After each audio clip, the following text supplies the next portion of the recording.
Hello there, everybody. This is Alex from Hardcore Guides, bringing you my guide for Transformers Devastation on Prime difficulty. Today we are doing Chapter 4 entitled Possession, and this is the Sideswipe campaign. This mission in particular is going to contain, I believe, the bridge, and then the Wheeljack protection mission, and then Minosaur himself. So the first fight we gotta do is one single Seeker. And this is, I think, probably one of the more tankier Seekers, right? Because there's two different types. There's like the somewhat more tanky ones, and then the not so tanky ones, I guess. That's probably the best way I can describe it. After you kill one, 3 more spawn in. A couple of them are the relatively simple ones to take down, as in, like, they don't have a lot of HP. They're not too difficult to deal with. And, of course, you know, if they lock onto you, they're going to be shooting, and then, of course, you just dodge it when you think you're about to get shot. Which is something that I do want to mention real quick before we get too far into it. On the bridge section itself, you will have to fight a continuous amount of Seekers. Not like an abhorrent amount of Seekers, but just enough to where it's going to probably bug the shit out of some people.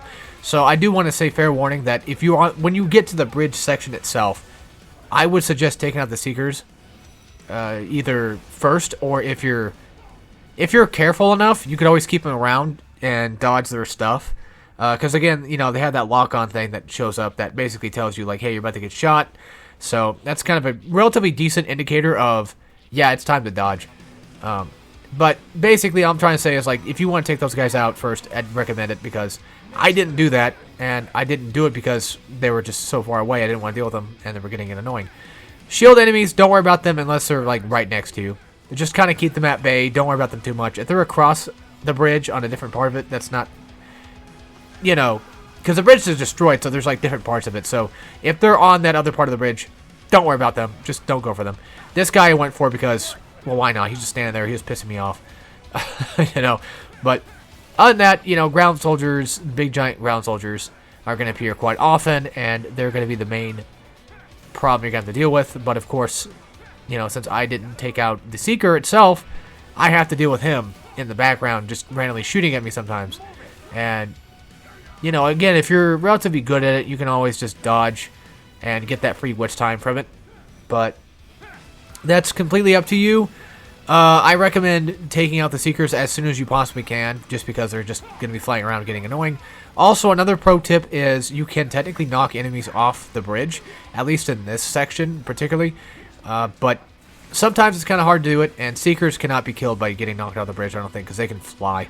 So that defeats that purpose. But yeah, my advice here is just not really exactly solid, besides, you know, don't go across the bridge until you've cleared out the enemies that you've seen. You don't have to be like me and then try hard to go through. It looks like that did actually kill off the Seeker, so maybe knocking them off the bridge does actually kill them, so... Huh. Good thing my video kind of screwed up earlier, huh? Yeah, I was recording this, and then, of course, I get right to Minosaur, and then, of course, my editing software decides to buffer the video. It still plays the video, but it's not showing me the preview. Yeah, and it was just stuck in place for a while, and I had to reset this entire commentary. But I guess it could be worse. I mean, the original commentary itself was not that great, so this one's at least decently better, I guess you could say. Yeah, anyway, now that we're getting across the platforms are obviously going to get a little bit smaller here, so we're going to deal with that. And I am not very happy with how I did this fight, particularly. I'm not very happy with this, but I've already recorded all 7 episodes of Transformers Devastation. It didn't take me nearly that long to do anyway. It's just Devastation. It's not that long of a game.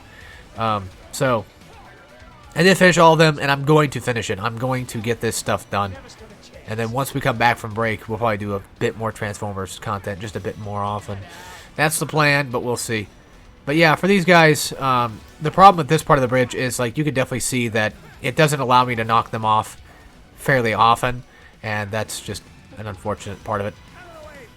At least for the ground, you know, the ground soldier there, right there, that, you know, the big one, because he's just not falling off the bridge. I think it's probably one of those cases if you gotta knock him off either on the left or right. I have never really exactly 100% confirmed it, but randomly there's, you know, invisible walls. I didn't mean to spike the commentary there for a second, or peek it.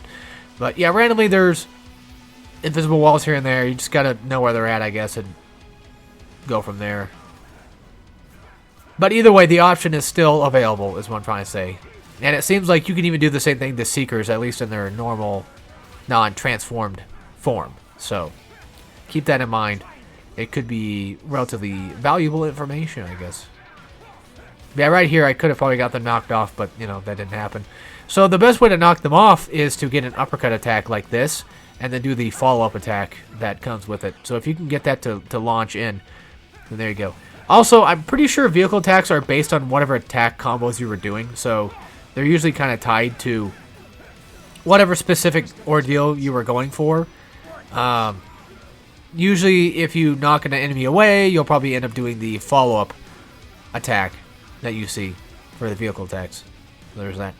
But yeah, if you have your ultimate charge ready to go, I'd say just launch it on the Seekers. Just get rid of them, because they're going to get, you know, very obnoxious to deal with. And that's a good time to use it for that specific fight. But that should be, if I'm not mistaken, that should be the end of the bridge section. So that takes care of that, thank goodness, because I've always just despised the bridge section, that particular section. Alright, so commentary is going to get kind of weak in a few seconds, but I'm just going to bully Mortar Master. There's no reason to. You only have to get him down to like a certain health and he'll just, you know, run away. But I decided for some strange reason just to bully him because he's easy enough to bully. Basically, all you gotta do is just go for combos, go for stun. You know how it is. Rinse, lather, repeat. I don't need to explain it too far in depth. It's just the same mechanic as it's always basically been. I'm just kind of showing off and just bullying Motor Master. If you do finish him off, you get not much of anything out of him besides, like, probably potentially extra rare weapons, maybe. But I'm not here for that stuff. I'm here just to, you know, play the game and beat the game, right? Even if you do finish him off, it doesn't really matter much because you're going to have to fight him in a full fight anyway. So do bear that in mind that you will have to come back for this pretty soon, actually. So just fair warning that doing this doesn't really net you much besides extra little inventory stuff. If you really wanted it. Or if you just want to be like me and just bully him for the hell of it because you thought that, you know, doing that would work. Or you thought that he wouldn't just die from it. Or maybe you thought that, like, killing him off before the boss fight would happen would work. Well, that's unfortunately not the case. After you defeat Motor Master, you gotta, you know, chase around the city. For Motor Master himself, I think he just kind of just runs around regardless. I think you can chase him down to, like, this spot anyway. But why not just take the advantage and just beat the living crap out of him, right? While I have the chance. So for this ground soldier, I believe he's optional, but the game does show me a cutscene that, you know, I can continue on and go up the turbine there. I don't know why the cutscene happened. Because as far as I'm aware, this was not a mandatory section, right? You didn't get stuck. We're still at mission 3, I think, because we got to chase down Mortar Master, which is already beaten up anyway. But as far as I'm aware, he should still be, in theory, a part of mission 3 at the very least, I think. Once you arrive here, you gotta find him again and just do the same thing again, you know, if you did what I did. Or if not, just, you know, watch what I do, I guess. Watch what I do again, where I basically just beat him down, do a couple of vehicle attacks, get some combos in there.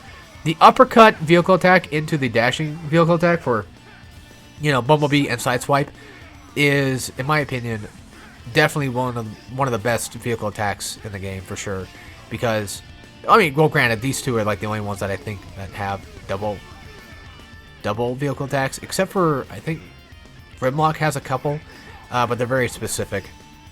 Usually, I think everybody has like very specific double vehicle attacks that they can pull. I don't remember if Wheeljack can do it or not. I'm not gonna lie, I have not played enough Wheeljack at all to know. All I know is that his ability is a shield, and it's just almost seemingly pointless for a game that's on Prime difficulty, that's all about speed and beating things down. Being defensive in a game like this does not net you very much, so that's gonna suck.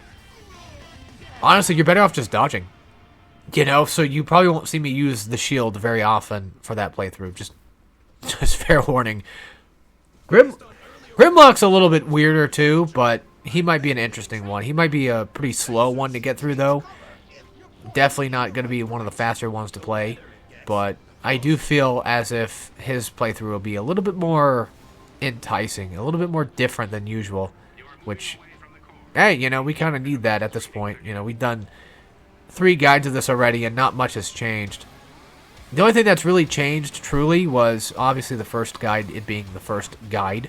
And then after that, you have Bumblebee, which adds a very unique ability that helps him with combat. And then on top of that, he has the dual vehicle attacks that he can do almost all the time, which is very nice, very handy. And Sideswipe just kind of follows suit, so... They're all unique in their own way, but yeah, Wheeljack I feel like definitely suffers the most with the shield. So anyway, protecting Wheeljack section is quite difficult and quite annoying, and you'll see why, but I'll explain as I go through it. So first off, you have ground soldiers. Stay near Wheeljack. Don't do what I'm doing here. Now, granted, if Wheeljack does get hurt, after you finish off a phase of enemies, they typically heal Wheeljack, so he does get healed over time, which is very nice. I don't think it's one of those things of like... Okay, no, he does get healed in mid-combat. Okay. I don't know why he gets healed for or how. I want to guess that maybe killing enemies probably drops green health for him, possibly. But either way, I think he somehow gets health, and that's all that I care about. And of course, I picked up a repair kit on accident, but not much I can do about there. So Insecticons show up next. Instead of staying near Wheeljack, just go toward them. And since this is the Scrapnel variant, if you did stay near Wheeljack, you could use their lightning to your advantage to get that, you know, Witch Time going off, which is going to be very helpful for Insecticons. Witch Time is very helpful for taking them down because you got to take them down relatively quick. And, you know, of course I kind of failed doing that, but I'm just letting you guys know that Witch Time is going to be very important for that fight. Now, I would also recommend using the ultimate attack for the Insecticons and saving it for them, and not doing what I'm going to do it for. You either use it on the Insecticons or use it on these guys. It's up to you on that point, but don't use it on the next set of Insecticons, because the next set is just the bombshells, the red bombshells that blow up. So there's really no reason to use an ultimate attack, but I ended up doing anyway. So when the Seekers spawn, try to stay somewhat close to Wheeljack, because you want to try to de-aggro them from him. You want to make them aggro onto you instead. That's kind of the purpose. Make them, you know, go for you. And, of course, if they're attacking Wheeljack, you can also use the Witch Time to inevitably, you know, of course, well, go into Witch Time and then use that to take them, you know, get a few more extra hits in here and there. Witch Time is still one of the best things ever designed by just any dev, in my opinion. Granted, there was kind of like a little bit of stuff that was done before Witch Time in terms of, you know, Clover Studios. Like, you had slowdown here and there in their other games. But, you know, Witch Time is just damn near perfect in my opinion. That's like the cusp of everything they've ever amounted to. It's just awesome. Kind of sucks that Platinum Games just can't ever really hit the same stride that they used to. But, you know, maybe one day they'll come back with something really good. Who knows? Ground Soldier, big ground soldiers are going to appear here. Just go straight toward them and then launch, you know, an ultimate attack if you have one on standby. If not, of course, just go for vehicle attacks, build that stuff up. And pretty much just bully these guys. Just pressure them in the corner and then use the loudspeaker if need be to, you know, go for those stuns. By the way, doing stuns in combat does give you more points toward your rating score. So if you wanted to go for those SS ranks, then that's one thing you could probably try to rely on more often, is trying to go for stuns. Because, as you can see, you're pretty much graded on your, well, your stuff. So there's that. Oh, okay, so the video is just fucked up, is it? I don't know, because, like, the video was fine earlier. Alright, I am not going to cut commentary, okay? Instead, I'm just going to explain how to fight Menasor without actually having to watch Menasor. So, obviously, the best thing I can say is, of course, you're just going to have to rely on, like, a ton of, like, dodges and stuff. You know, basically just dodge as much as you possibly can. Once you get him down to, like, I think half health is when you get a checkpoint, so you're pretty much free from there. What else can I say? Yeah, it's all about dodging. The entire fight is... The best advice I have for the entire fight is just dodging. Because typically you're not going to get to his head. So even if you were to try to attack his head and get that critical attack going, it's just going to be not much. Hopefully my video is not fucked up. That would suck if that's the case. If it is, that's fine. I don't really care. Because at the end of the day, I've already done this guide 2-3 times now. So if this is all for some reason weirdly fucked up and the video itself is actually not playing, which I can't really see, but I've confirmed that the video does play, then oh well. Yeah, for Minosaur is just fast, aggressive. That's really about it. It's understanding like when to dodge, and of course when he does that tornado thing, you kind of want to just dodge continuously during it and try to go for critical hits. Energy weapons work wonders on that, of course. Don't try to shoot him too often. He's too fast for that. And if he summons the electrical balls, like the multi-electrical balls, which you'll see in the future, that's when you want to use your dodge. You want to keep them out. You can hit them. You can destroy them by hitting them, but you want to keep them around so you can use them as a dodge tool. Basically, if you need that free dodge, go near an electrical ball and then do it, and then hit like a few times, and then which time will stop, and then dodge. That kind of thing. Just like, you know, keep doing that over and over again, and that should be fine. But, yeah. So we got about, what, 30-ish seconds left of the video, and I still can't see. Yeah, it just pauses right here every fucking time. The timer still keeps going, but the video itself just keeps pausing, and I don't know what's going on. And, of course, I'm building up more fucking, you know, shit in my nose, so I gotta go deal with this in a minute, in about, you know, a few seconds. But on that, I'm just gonna call it a guide here.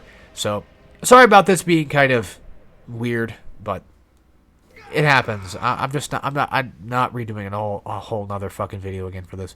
So anyway, that's it for this. I'll see you guys next time, and as always, take care, everybody.